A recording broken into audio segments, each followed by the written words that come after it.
Hello, everyone. Thank you once again for joining us for our weekly webinar on preventing and managing COVID-19 in the workplace. This is your moderator, Karen O'Hara, Director of Marketing and Communications with WorkCare. This is our 19th consecutive week presenting the webinar, and as always, we will be following the same format. Our speaker will talk for about half an hour, and then we'll have about 10 minutes for questions. Any questions that remain at the conclusion of the session, we'll summarize and answer and post on our website. The session is being recorded, and the recording will be posted on our YouTube channel. During the session, please use the Q&A function on Zoom to ask your questions. Our speaker is Dr. Anthony Harris, MD, MBA, MPH. He's WorkCare's Chief Innovation Officer. He's also our Associate Medical Director for On-Site Clinical Operations and the lead clinician for our COVID-19 response. Dr. Harris is board certified in occupational medicine. He spends a lot of time reviewing trends with COVID-19 nationally and internationally. He works very closely with a number of our client companies, and he's very well versed on all clinical aspects of the pandemic in relation to the workplace. So we're really lucky to have him every week giving us this update, and we appreciate his insights. So please send us your questions, and I'll turn it over to him. Thanks again for joining us.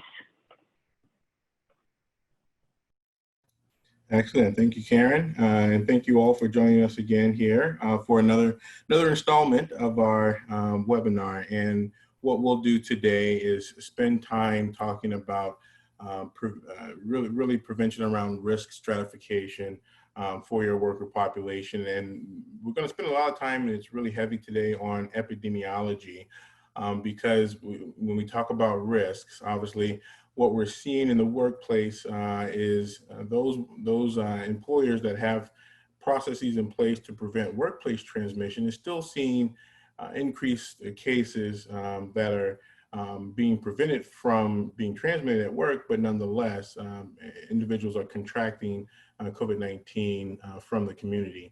And so we'll spend some time from an epi standpoint looking at what are the trends and what are the factors that are impacting that.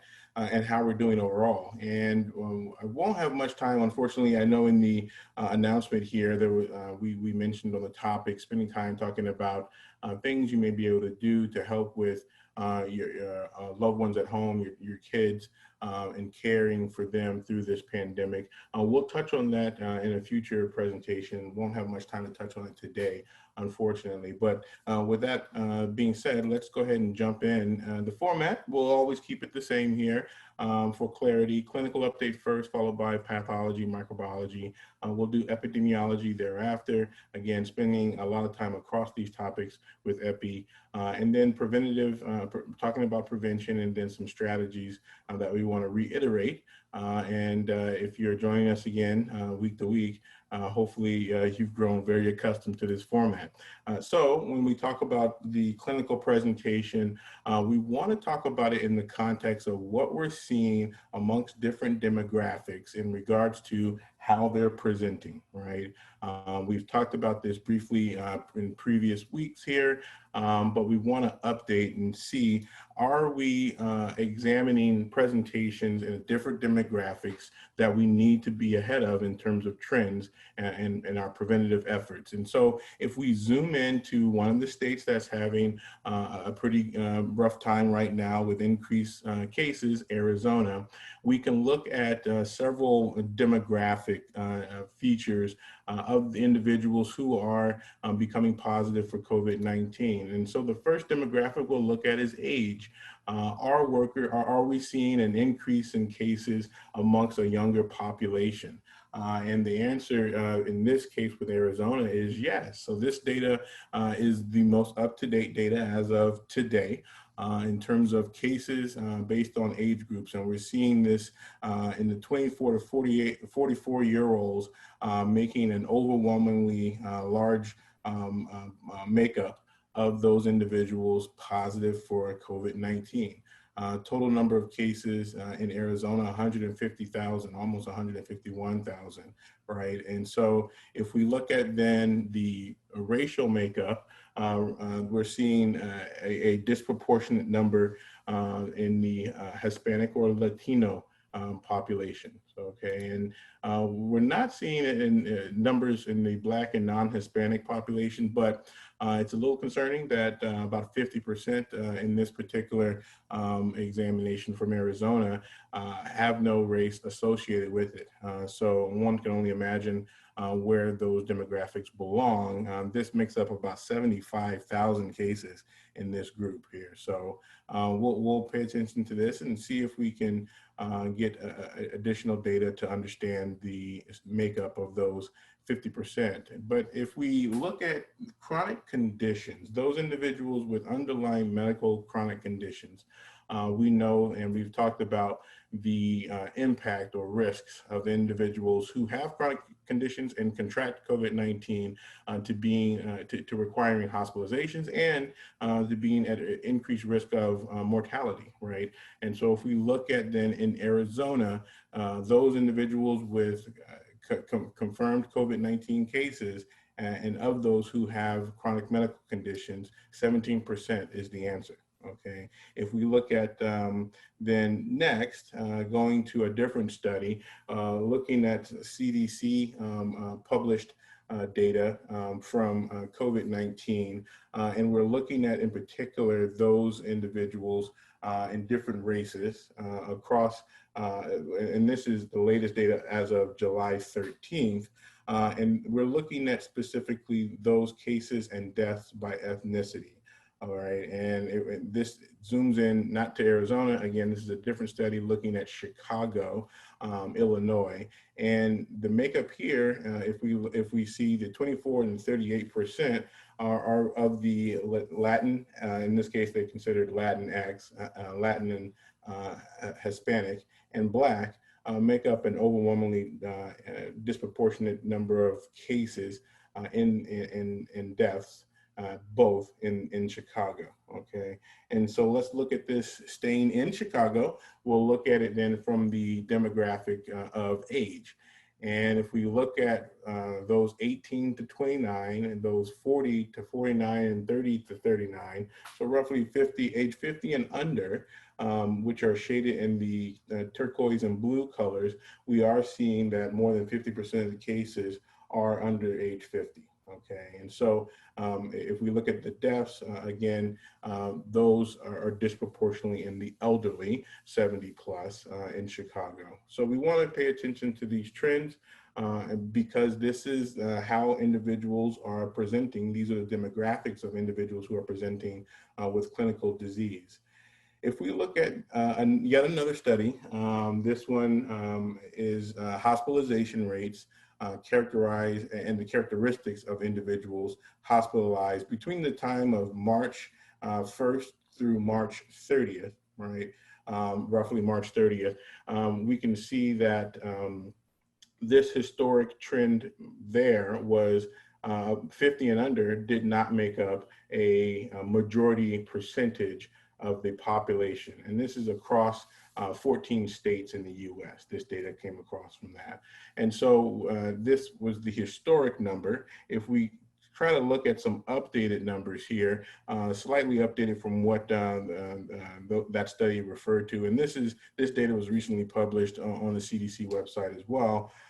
This looks at then characterizing hospitalized individuals presenting with COVID-19 and getting some demographics around them, okay? The data from Georgia, Atlanta, Georgia, between March 1st and April 7th. And we're seeing here that of the age range, 40 and under, 44 in this case and under, the median for hospitalized in that age range was 54 or 24.6%. The total number looked at hospitalized was 220, okay? So 24% in that age range were hospitalized compared to 40%, 65 or greater, okay? And so if we look at non-hospitalized, obviously that number there is 48%.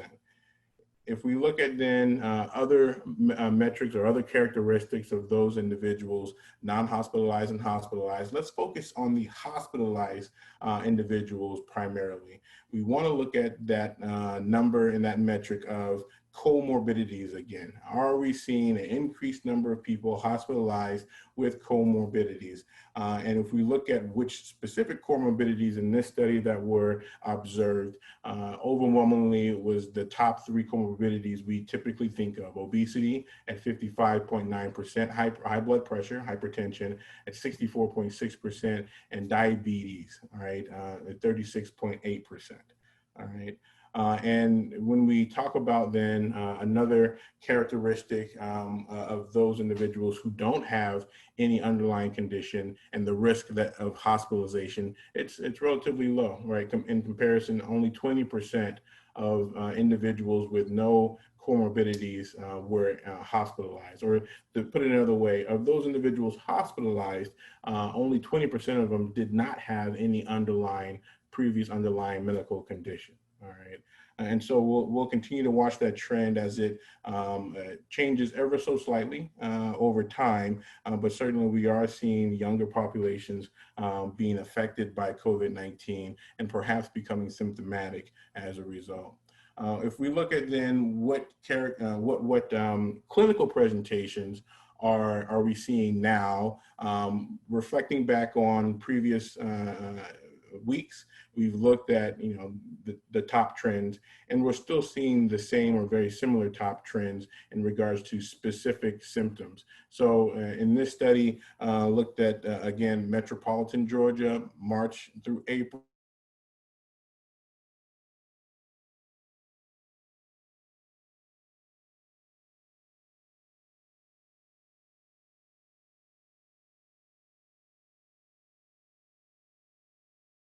Cramps, 31%, and GI symptoms, which we knew way back when was trending up, is still prominent as a presentation at 40% of those individuals hospitalized. Compare that, not highlighted, but here, compare that to those who were not hospitalized, 44% had GI symptoms.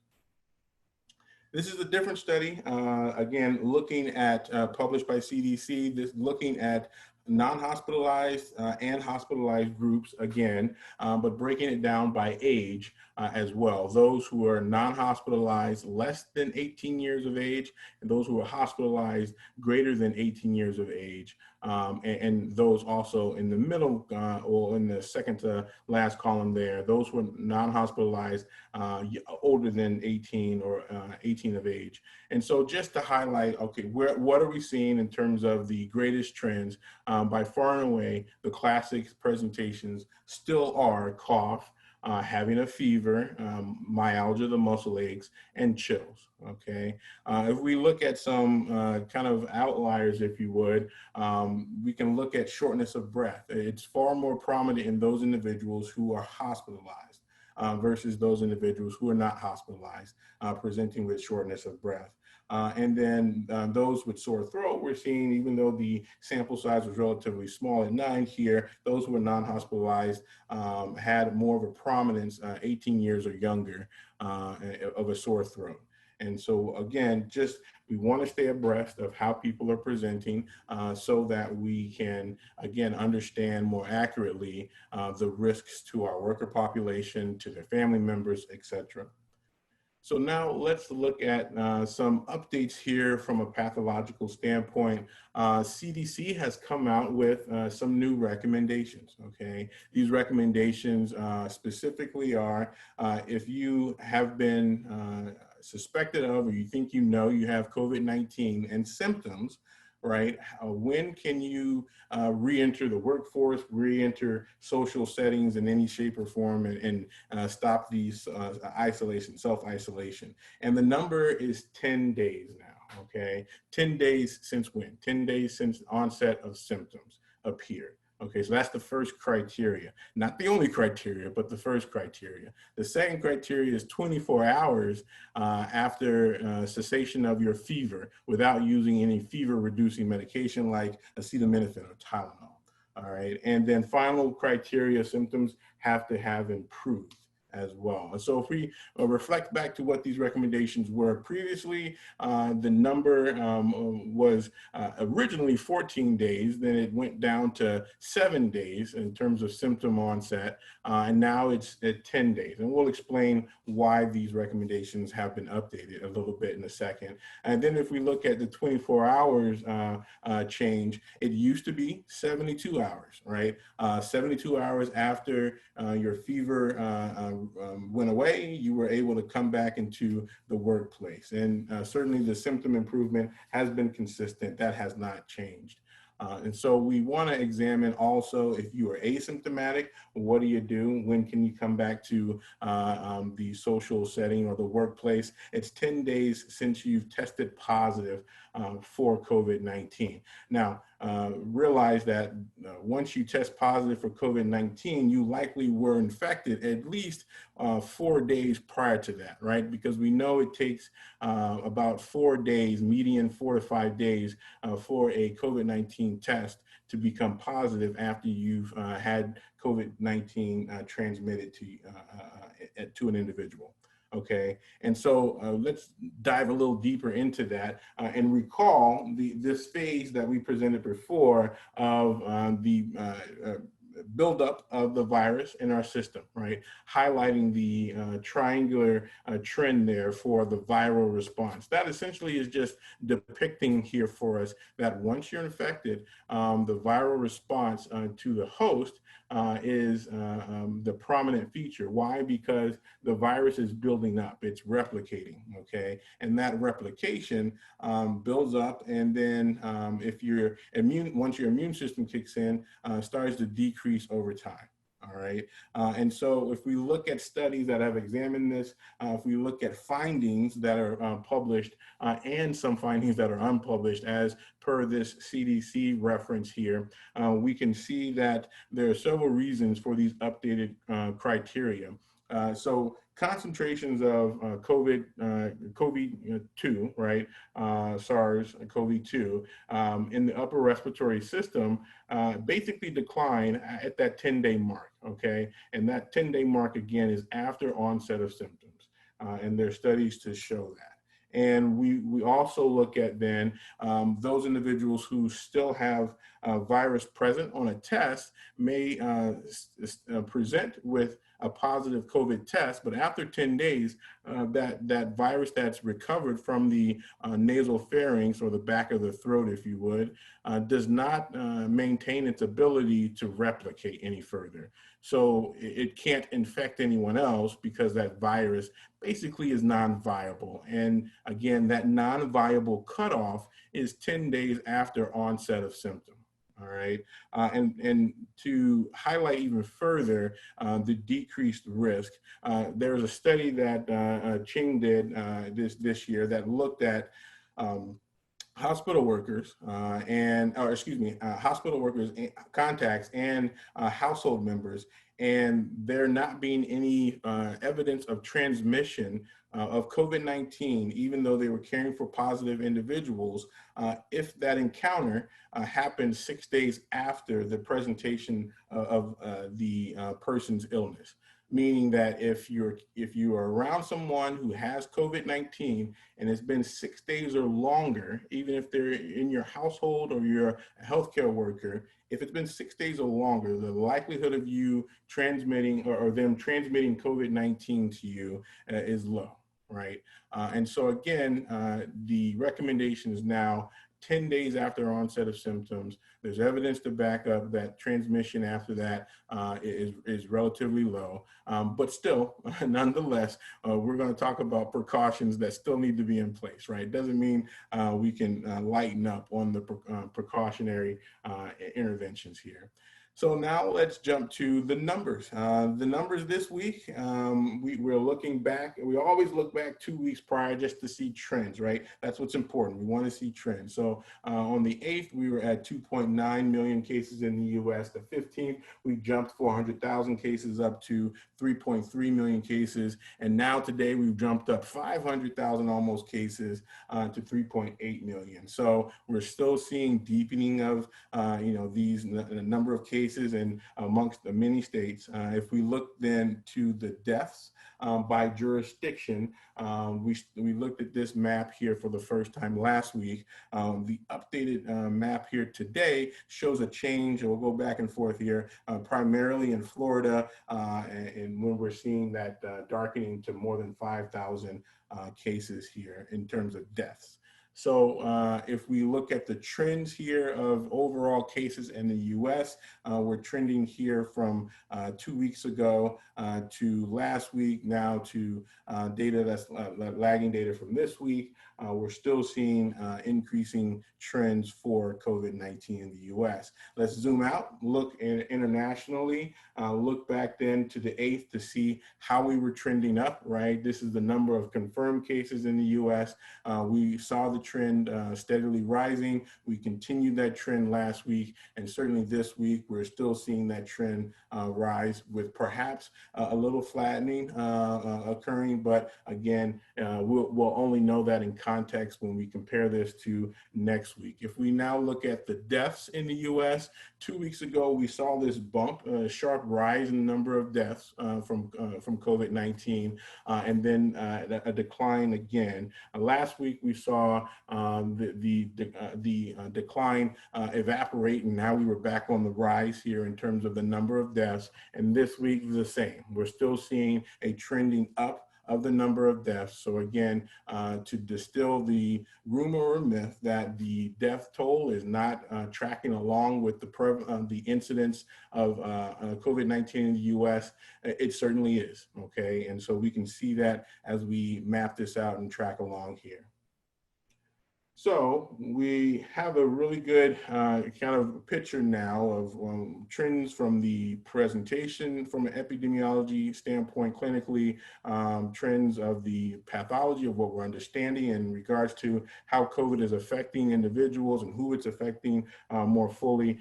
Now we're going to talk about what it looks like in the US from the perspective of prevention, right? Understanding, well, what are we going to do? What are we going to see in terms of the coming weeks, and are we seeing an accurate picture as it pertains to COVID in the community, right? And so this study was recently published in JAMA and Journal of American Medical Association, and this study was in conjunction with CDC. It looked at samples from a large body from 2 commercial laboratories, but across a large body of states, right?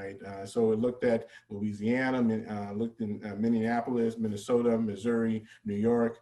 So a number of states participated in this, and essentially what this study did, it's called the seroprevalence, right? Meaning, let's go back, look at antibodies in samples that were collected from individuals who went for laboratory testing for other reasons, right? So this wasn't sampling of individuals who were coming specifically for COVID-19 tests. They were going for just routine medical laboratory exams, and the CDC partnered with these 2 commercial laboratories to de-identify all the personal data associated with the samples, and then tested those samples for existence of antibodies in the serology or the blood samples, right? And so what that meant was, and what that means, because this study is still ongoing and will update every 2 weeks, I believe, that means we can start to understand what is the true prevalence of the COVID-19 in the US from these randomized samples, if you will, or not randomized rather, but you can call it convenient sampling in a way. And so what we saw and what we're seeing in this study in particular is that not so much a difference between gender per se, but we are seeing a difference from the 2 sampling waves that they've done, the survey waves. Actually, I'm sorry, this jumped to the next study here. But when we talk about this study, what we're seeing is that we are underestimating the true risk because the number of cases that are being revealed, in this case, there's a great map. I didn't depict it here because we don't have time to get into each state, but there's a great map that shows what the prevalence is in different states, okay? And the prevalence can be as high as 6% in some cases. In the case of New York, it's as high as 12%, and that's a big number, right? If we're talking 6% of an entire state's population, that's certainly greater than the numbers, far greater than the numbers we're seeing in terms of cases as we've been tracking along. And so we're going to see some deep news most likely come as a result of this recently published data because we know, due to testing constraints resource-wise, that we're drastically underestimating the true prevalence of COVID-19 in our communities, which means our workforce likely are at even greater risk than what the local health department is able to articulate, right? And so we want to make sure that we have strategies in place. And one of the things we want to watch in terms of trends is a preventative, very simple, right, preventative tactic of face coverings. So let's get a little more detail around who wears face coverings, what age, what race. Is that germane to the rate of use of face coverings? And we can see that between April 7th and April 9th, this study conducted an internet survey on a population. In this case, the number was 408, and then followed up with a second wave in May, and that number was 431. And what they found was essentially between the two waves, there are a couple demographics that did have an increased utilization of face masks. That's good. Cloth face masks in this case. So 54% went up to 75% in white non-Hispanics. If we look at Black non-Hispanics, that number went from 74 to 82% utilization, okay? And the Hispanic Latino didn't really have a significant change, nor did the other races. Again, hard to articulate. There's a number of races that make up that demographic, but we won't go into each one of them.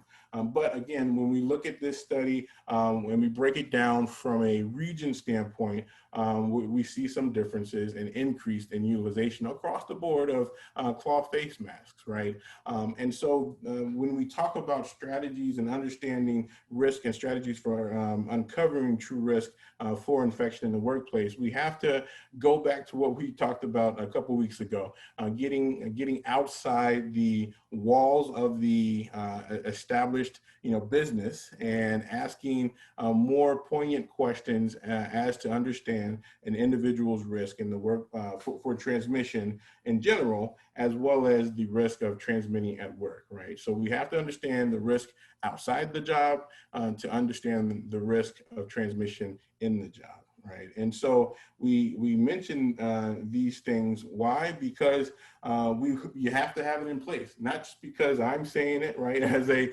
public health professional. I'm saying it because we're going to see the trend that we saw this week happen in Virginia, where actually this happened late last week, where Virginia passed the first laws, emergency measures, to codify that all employers in the state of Virginia have to have protections in place for prevention of COVID-19 in the workplace. And this is penalty under law and fine from $13,000 fines all the way up to $130,000 fines per offense, right? And so we see this happen in Virginia, and there was a lot of fanfare around it because, again, guidance around how to implement these things has been sparse from a federal standpoint. But we also know that Oregon is next. Their legislatures have already started entertaining what this emergency trend, what these emergency measures will be. And we'll see this most likely play out amongst a number of different states. So you have to be ready and hopefully have a game plan in place. And so we'll rinse and repeat this in terms of our messaging here, because nothing's changed from a preventative strategy standpoint if you already have it in place. And having examined the particulars of the Virginia legislation or the Virginia requirements, if you have been doing the COVID COVID surveillance program that we've been talking about, more than likely you're compliant, right? And when I say more than likely, there may be some small nuances around communication to the employees that we don't prescribe in our game plan, but you still need to do according to the Virginia requirements. But for the most part, from a testing standpoint, from a preventative strategy standpoint with COVID, compliance is easy at that point, right? And so the baseline testing really is key and should be done still. We recommend it if you have availability to testing, right? Because again, getting the actual incidence or prevalence in the workplace amongst your workforce is going to be key to understanding the risk to the rest of the workforce that haven't been exposed to COVID-19. Again, the baseline helps us determine by doing molecular tests like the PCR and antibody test. Have you ever been exposed to COVID-19, and do you have active disease right now? And when we talk about the risk appraisal, this is becoming more of a deeper need, right? As we talk about understanding the true risk of an individual, and we are seeing the trend with our employers of asking in their daily screens, hey, were you hanging out at a barbecue with more than 10 people over the weekend? Right? And what is that? That is essentially doing the risk appraisal around the behavior and demographics of the individuals, right? And so this is happening. And if you have these measures in place and we can help you develop your individualized COVID-19 risk appraisal, but it's becoming germane to, because of your outside community risk, we need to have certain levels of precaution in the workplace to help prevent COVID-19 transmission. And so we're, again, refreshing you on these strategies. The scheduled testing, we are full swing in the scheduled testing. Some industries have required it across the board in order to, for instance, the TV and media industry, you can't have a production without having routine tests. In some cases, testing is required up to 3 times a week. And so, again, industry-based trends, requirements in place, state-based trends and requirements in place means that you need to be prepared, not just because it's the right thing to do, but now under penalty of law, you have to have these things in place. When we talk about then wrapping it all together under the surveillance program, it really is starting from start to finish with the screening. The thermography is still key and a part of the process, and then the routine testing woven into that, okay? And so we can go more deeply as we move forward from week to week into each of these and give you more detail on how companies are pulling off each one of these pieces successfully without hindering operations or without it being too burdensome from a cost perspective. But we wanted to make sure that we're reiterating this as the solution to these new requirements that are coming out and the trends that we're seeing with regard to true prevalence of disease in the community. So with that, I will hit the pause button. We'll open it up for questions, and would love to go into more detail if we have some questions around them. Thank you. Thank you, Dr. Harris. For those of you who may have joined us late, I got one question about the webinar invite that said we were going to talk about giving advice for parents, what employers can do to help parents with children working. And for those of you who may have joined us late, we're going to postpone that topic and try to get into it in a little more depth than time allows for this particular format, because it's a pretty big issue. So we'll be back in touch with you about that. Just wanted to reassure you we will address it in the future. So let's jump into the questions. Here's one about symptoms, which you've covered.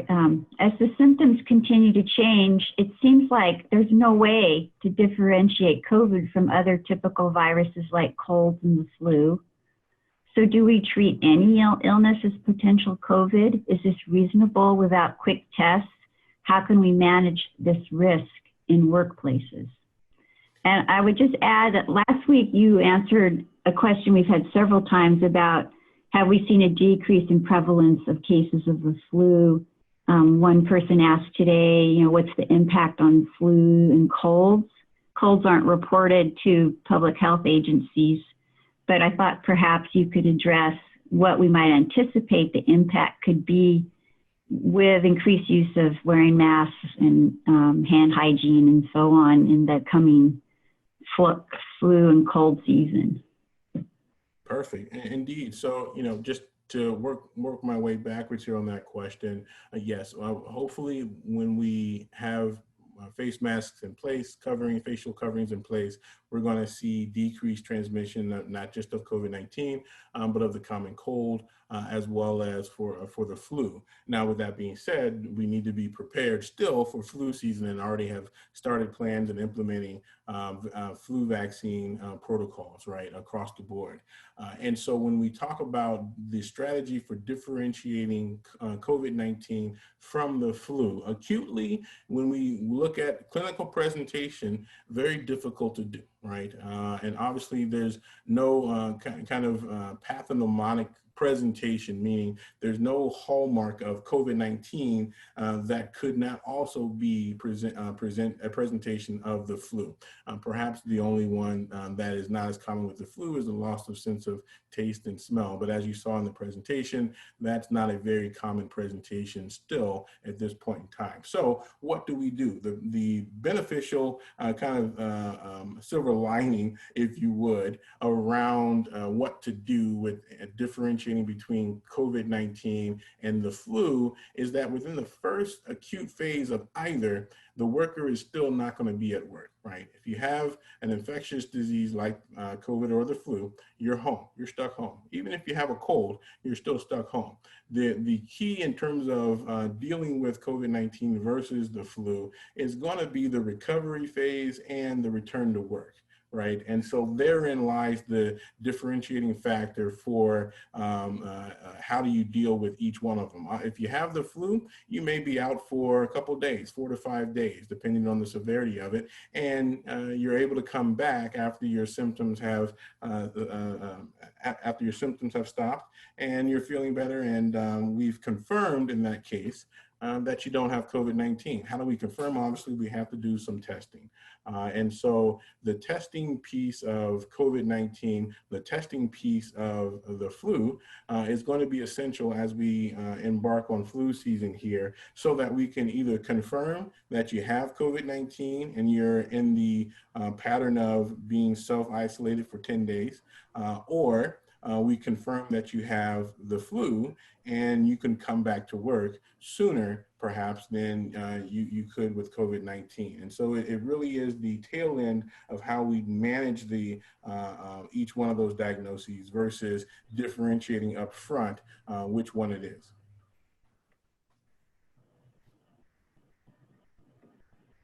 There's a question that's asking for an explanation on a PCR test report. What does it mean by prevalence? Quote, positive and negative predictive values are highly dependent on prevalence. False negative tests are more likely when prevalence of disease is high. False positive test results are more likely when prevalence is moderate to low. And so just to repeat, I lost part of the audio here in the beginning of that question. It's a question about prevalence. False negative tests are more likely when prevalence of disease is high. False positive test results are more likely when prevalence is moderate to low. Yeah, so the impact of prevalence on the accuracy of a test, right, in terms of false negatives and false positives, is something that we've known, in epidemiology since antiquity, right? Since we've been doing testing. The key here in terms of accuracy of tests and what to do with the results of tests is still germane to the sensitivity and specificity of that particular test, right? If you have a test that's 98%, 99% sensitive, likewise 99, 100% specific, then the impact to accuracy from local disease prevalence is not as significant, right? It's only when we have tests with low accuracy, 30% false negative rate, that the prevalence will impact the potential results of that test more significantly, that we need to be clinically concerned regarding what the person actually has. Do they have or do they not have COVID-19? And so if we focus again on the method of the test and the accuracy of that method, we should be okay or insulated, if you would, from those general population epi statistics. Okay, well, unfortunately, we're out of time. There's still a number of remaining questions, which we will answer in writing and have posted on our website within a few days. There is one question about the intersection of the Americans with Disabilities Act and COVID-19 and what you can and cannot ask an employee.